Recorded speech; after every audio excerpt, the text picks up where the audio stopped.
मैं मोती शरण यादव बाल सदन हायर सेकेंडरी विद्यालय में विज्ञान का शिक्षक हूँ।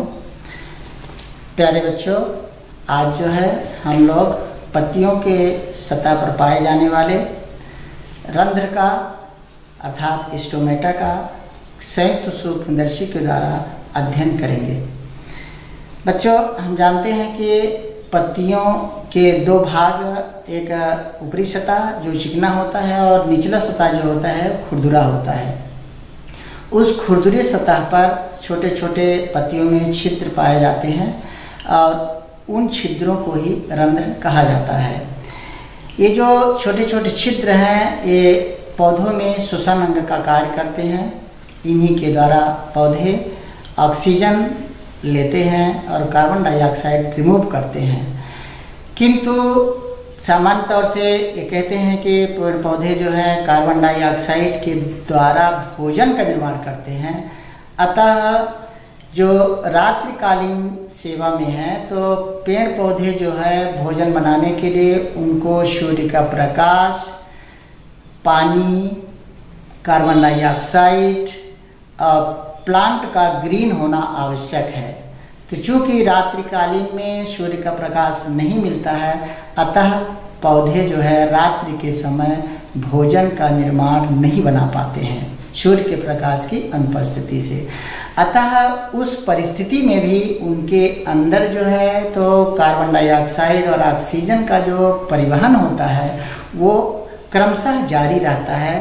किंतु ऑक्सीजन की तुलना में जो कार्बन डाइऑक्साइड है उसका ज़्यादा पौधे उत्सर्जन करते हैं।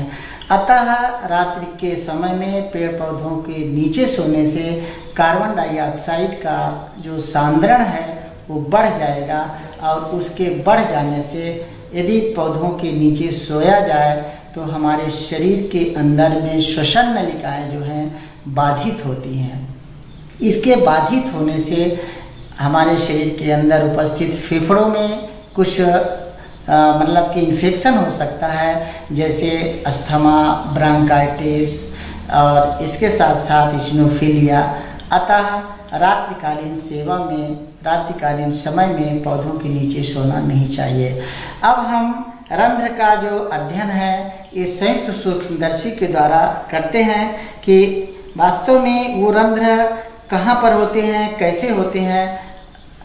मतलब कि ये जो पत्ती का जो सामने वाला हिस्सा है ये है चिकना, ये जो सूर्य के प्रकाश की ओर होता है, और ये पत्ती का जो ये वाला पोर्शन होता है वो है निचला हिस्सा जिसमें कि रंध्र पाए जाते हैं। इन्हीं रंध्रों का हम सूक्ष्मदर्शी में रख करके अध्ययन करेंगे कि वास्तव में रंध्र कहाँ हैं और कितने प्रकार के हैं, कैसे कैसे होते हैं, कि रात्रिकालीन में बंद रहते हैं तो कैसे रहते हैं और दिन में खुले रहते हैं तो कैसे। चूँकि अभी सूर्योदय का समय है, दिन का समय है, अतः इसमें रंध्र जो है पूरी तरह से खुले होते हैं। अतः इनका जो है हम सूक्ष्मदर्शी से खुले रूप में अध्ययन अच्छे से करेंगे। और बच्चों, आप ये जानते हैं कि ये वास्तव में जो संयुक्त सूक्ष्मदर्शी है इसका आविष्कार जो है 16वीं शताब्दी में एंटन वान ल्यूवेनहक वैज्ञानिक ने किया था। इसमें जो है बहुत छोटे से छोटे महीन कणों को भी 1000 गुना, लाख गुना देखा जा सकता है। अतः चूँकि रंध्र बहुत छोटे होते हैं, अतः उनका जो है हम इस सूक्ष्मदर्शी से अध्ययन करेंगे तो कुछ मात्रा में हम सभी को दिखाई देगा। अतः बच्चों, आप सभी को इस बारी बारी से आकर के आप इस नेत्रिका के द्वारा, आँख के द्वारा और कंपाउंड माइक्रोस्कोप में रंध्रों का अध्ययन करें। धन्यवाद।